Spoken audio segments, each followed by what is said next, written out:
अगर तुम यूपीएससी की प्रिपरेशन कर रहे हो तो एक बात समझ लो, तुम पढ़ाई की वजह से फेल नहीं होगे, तुम अपने माइंडसेट की वजह से फेल होगे। क्या तुमको लगता है यूपीएससी जो दे रहे एग्ज़ाम वो पढ़ने वाले लोग नहीं होंगे? कोई ऐसे ही कैसे सोच सकता है कि मैं यूपीएससी दूंगा? वो सब पढ़ने वाले लोग ही हैं। बस डिफरेंस का आता है माइंडसेट का, क्लैरिटी का। तुम ना प्रॉपरली पढ़ पा रहे हो, ना जी पा रहे हो, और इसी के बीच 1-2 साल बर्बाद हो जाते हैं। यूपीएससी नॉलेज का एग्ज़ाम नहीं है। नॉलेज तो सबके पास है, सब पढ़ रहे हैं। ये मेंटल स्ट्रेंथ का टेस्ट है। इसमें तुम्हारी मेंटल स्ट्रेंथ चेक की जाएंगी। सब पढ़ाई करते हैं लेकिन सस्टेन कुछ ही कर पाते हैं, कुछ ही टिक पाते हैं इस गेम में।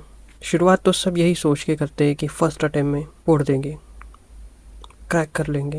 लेकिन जैसे ही धीरे धीरे धीरे धीरे उसके पास जाने लगते हैं तो डर लगने लगता है। फेल वो नहीं होता जो कम पढ़ता है, बिल्कुल नहीं, बिकॉज पढ़ तो सभी रहे। फेल वो होता है जो सस्टेन नहीं कर पाता, जो टिक नहीं पाता इस गेम में, जिसको समझ नहीं है इस गेम की। तो सबसे पहले ये याद रखो कि ये एक लॉन्ग जर्नी है, शॉर्ट नहीं। तो खुद की मेंटल स्टेट सही रखना सबसे इम्पॉर्टेंट हो जाता है इस एग्ज़ाम के बीच। तुम वीडियोस देख रहे हो, नोट्स बना रहे हो, टेलीग्राम चैनल ज्वाइंस कर रहे हो, यूट्यूब पे वीडियोस देख रहे हो, किसी के कोर्सेज बाय कर रहे हो, बड़े बड़े इंस्टीट्यूशन के कोर्सेज बाय कर रहे हो। कितना कंटेंट है, और ये सबके पास है।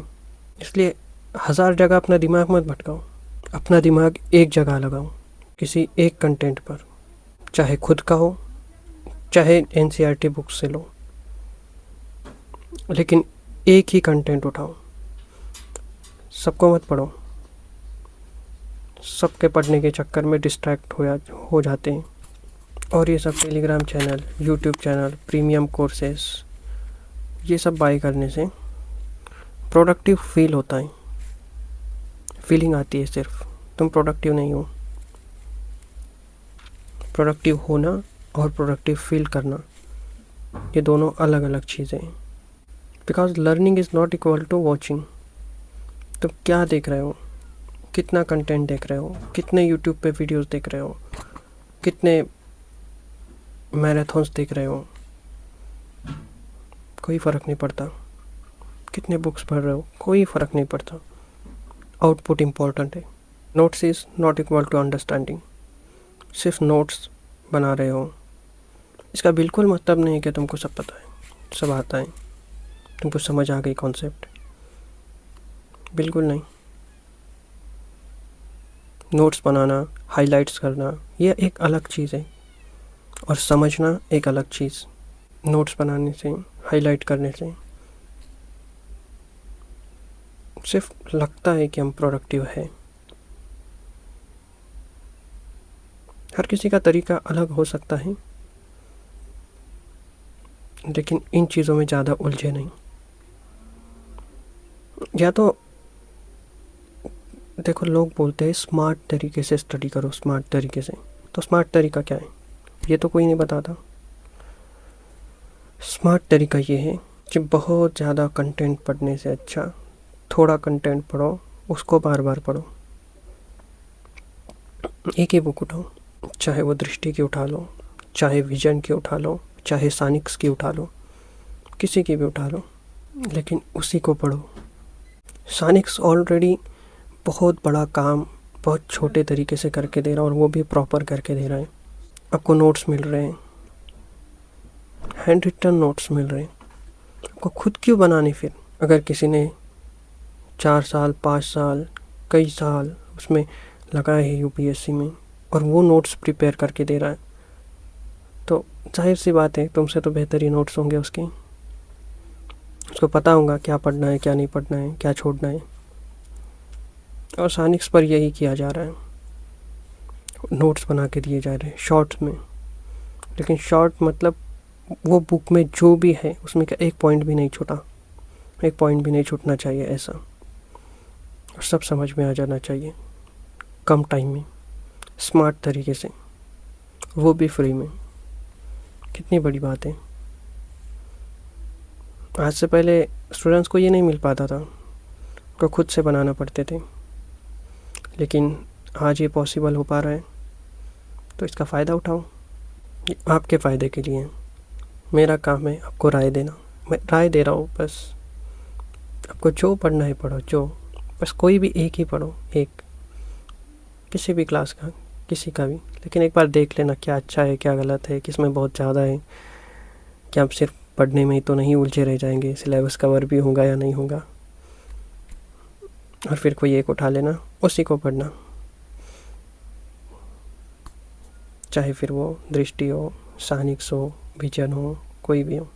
तीसरी चीज़ मैं ये कहूँगा कि यूपीएससी प्रिपरेशन के दौरान सिर्फ कंजप्शन पर ध्यान मत दो, कुछ क्रिएट भी करो, अपने लिए करो, अपने मज़े के लिए करो। बिकॉज ह्यूमंस क्रिएट करने के लिए बने हैं, कंजप्शन के लिए नहीं। कंजप्शन एक लिमिट में होना चाहिए। अगर मेंटल स्टेट लास्ट एंड तक, एग्ज़ाम देने तक सही रखना है तो क्रिएशन पर भी ध्यान दो, अपने मज़े के लिए कुछ करो, पढ़ाई से हटकर। चाहे बाहर जाके खेल लो, चाहे कुछ ड्रॉ कर लो, ड्राइंग कर लो पसंद हो तो, अगर वीडियोस बनाना पसंद है वीडियोस बना लो, कुछ भी क्रिएट कर लो, लेकिन करो, मज़े से करो। और उस टाइम में ये मत सोचो मैं पढ़ नहीं रहा, ये नहीं कर रहा, वो नहीं कर रहा, नहीं, सिर्फ पढ़ाई के टाइम पे पढ़ाई। डेस्क से उठ गए तो पढ़ाई साइड में, फिर सोचो भी मत कि तुम एस्पिरेंट हो, फिर अपनी नॉर्मल लाइफ जियो। बिकॉज ये लाइफ जीनी है, काटनी नहीं है। और क्यों वो 1 साल, 2 साल, 3 साल, 5 साल वेस्ट करने प्रिपरेशन में, इसमें भी जियो। पढ़ाई कर रहे तो भी जियो, मज़े से पढ़ो। पढ़ने का टाइम ख़त्म हुआ, अपनी ज़िंदगी जियो, मत स्ट्रेस लो ज़्यादा। बिकॉज मेंटल स्टेट ब्रेक होने का सबसे बड़ी मिस्टेक ये है कि तुम पढ़ रहे हैं तभी भी गिल्ट, तुम नहीं पढ़ रहे हैं तभी भी गिल्ट, तुम रेस्ट लेते हो तब भी गिल्ट। इसका रिज़ल्ट क्या होता है? कांस्टेंट प्रेशर पड़ता है दिमाग पे, और माइंड को रिकवर करने का टाइम ही नहीं मिलता। तुम रेस्ट भी नहीं ले पा रहे हो और पढ़ाई भी नहीं हो रही। तो दोनों का अपना टाइम दो, पढ़ाई के टाइम पे पढ़ाई, रेस्ट के टाइम पे रेस्ट। पढ़ाई को ज़्यादा सर पर मत चढ़ाओ, उसके टाइम पे पढ़ाई। प्रैक्टिकल रहो, एकदम प्रैक्टिकल, इमोशनल नहीं। इमोशन साइड में हटा दो, इमोशन से पढ़ के कोई कुछ होता भी नहीं। प्रैक्टिकल ये एग्ज़ाम में आएगा, ये पढ़ेंगे बस, और उसी में मज़ा ढूंढना है। ये नहीं कि एक पॉइंट उठाया उसमें बहुत मज़ा आ रहा तो इसको ही मैं एक पूरा पढ़ूंगा, इस पर दूसरी बुक में पढ़ूंगा, तीसरी बुक में नहीं। देखो सिलेबस, देखो एग्ज़ाम में क्या आने वाला है, देखो सिलेबस के हिसाब से वही पॉइंट पढ़ो, जितना पढ़ना है उतना ही पढ़ो और उसमें ही मज़ा लो। ज़्यादा पीएचडी मत करो किसी टॉपिक पे। और स्टडी टाइम में no phone, no distraction, full focus. Study मतलब स्टडी ही, दूसरा कुछ भी नहीं।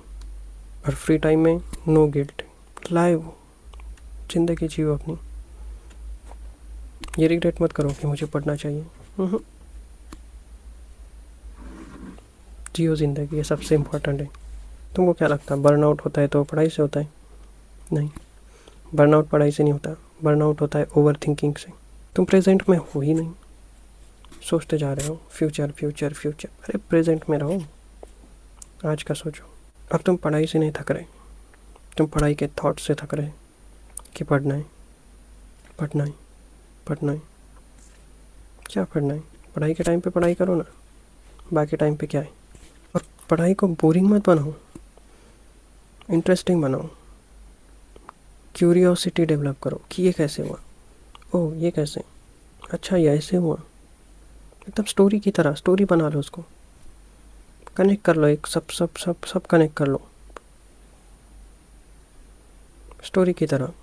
2 टाइप की आइडेंटिटी होती है, 2 टाइप का माइंडसेट होता है। एक तो मैं एस्पिरेंट हूँ, इससे क्या आता है प्रेशर, मैं एस्पिरेंट हूँ, पढ़ना है पढ़ना है पढ़ना है, मुझे तो पढ़ना ही है ऐसा। और दूसरा माइंडसेट होता है मैं लर्नर हूँ, मैं सीख रहा हूँ, मैं खुद के लिए सीख रहा हूँ, तो उससे ग्रोथ होती है, मज़ा भी आता है, सब होता है। देखो तुम कभी मज़े से बुक पढ़ते हो तो एक बार में बुक ख़त्म हो जाती, और वही बुक अगर सिलेबस में आ जाए तो बोरिंग लगने लगती, प्रेशर आता दिमाग पे कि ये पढ़ना है, और ऐसे मज़े से पढ़ते, खुद के लिए पढ़ रहे बोल के। तो सक्सेस के लिए कुछ चीज़ें मैं बताई थी, 1 2 3 4। तो फाइनल क्लियर फार्मूला क्या है? देखो, 1 नंबर पे स्टडी करनी है तो फुल फोकस से स्टडी करनी है, फिर कोई डिस्ट्रैक्शन नहीं। तो गिल्ट फ्री ब्रेक, पढ़ाई करो फिर ब्रेक लो, कुछ सोचो ही मत कि पढ़ना है, गिल्ट फ्री, कुछ नहीं, जीना है बस लाइफ। नंबर 3, कंजप्शन कम करो, हर चीज़ पढ़ने का मत सोचो, ये भी पढ़ना है वो भी पढ़ना है सब कुछ पढ़ लेना है। थोड़ा ही एक कोई उठा लो, एक मटेरियल उठा लो, उसको पढ़ो, बार बार पढ़ते रहो उसको। और चौथा, क्रिएट करो। क्रिएट करने में तुम कुछ भी कर सकते हैं, आंसर राइटिंग कर सकते हैं, फ्लो चार्ट्स बना सकते हैं, या तो ज़्यादा से ज़्यादा कोशिश करो पढ़ाई से हट के रहे, खेल सकते हैं, मोबाइल नहीं देखना है, लेकिन क्रिएट करना है, कुछ पेंटिंग कर सकते, कुछ भी जो तुम्हें बचपन से अभी तक लगता था मैंने करना चाहिए, बस वो करो। क्योंकि हाफ फोकस से यूपीएससी क्लियर होने वाला है नहीं, वो तो फुल फोकस से होगा और फुल ब्रेक से होगा। ब्रेक लो तो फुल ब्रेक, स्टडी करो, फोकस करो तो फुल फोकस, बस यही। तुम्हें पता है शेर दिन भर सोते रहता है, और जब उसको शिकार पे जाना है ना तो उठता है, और जब तक शिकार नहीं मिलती वापस नहीं आता। और एक बार टारगेट मिल गया, कोई दिख गया, फिर चाहे 100 जानवर हो, डरता नहीं, फिर उनके बीच में घुस जाता, एक टारगेट सेट करता और उसको पकड़ के ले आता। तो वही, एक बार टारगेट सेट किया तो बस उसको पकड़ के ले आना है, फिर पीछे नहीं हटना। और फ्री होने के टाइम पे एकदम फ्री, तो मैं यही कहूँगा, कंट्रोल योर माइंड, नहीं तो वो तुम्हें कंट्रोल कर लेगा। और अपने माइंड सेट को स्ट्रॉन्ग बनाओ, बहुत स्ट्रॉन्ग, कि कोई क्या बोल रहा है कुछ फ़र्क नहीं पड़े, आसपास के लोग क्या बोल रहे हैं कुछ फ़र्क नहीं पड़े, अच्छी बातें लो बस, बुरी छोड़ दो। लोग बुरा बोल रहे बोलने दो, अपने लिए जियो, अपने तरीके से जियो, किसी और के तरीके से नहीं। सबसे इम्पोर्टेंट चीज़ है जीना, 2 नंबर पे आईएएस बनना। ये दोनों चीज़ें साथ में हो सकती। अपन क्या सोचते हैं, बस पढ़ाई पढ़ाई पढ़ाई, नहीं, फिर ना पढ़ाई होती ना जिया जाता। तो दोनों चीज़ें करो, सानिक्स हमेशा आपके साथ है। Thank you.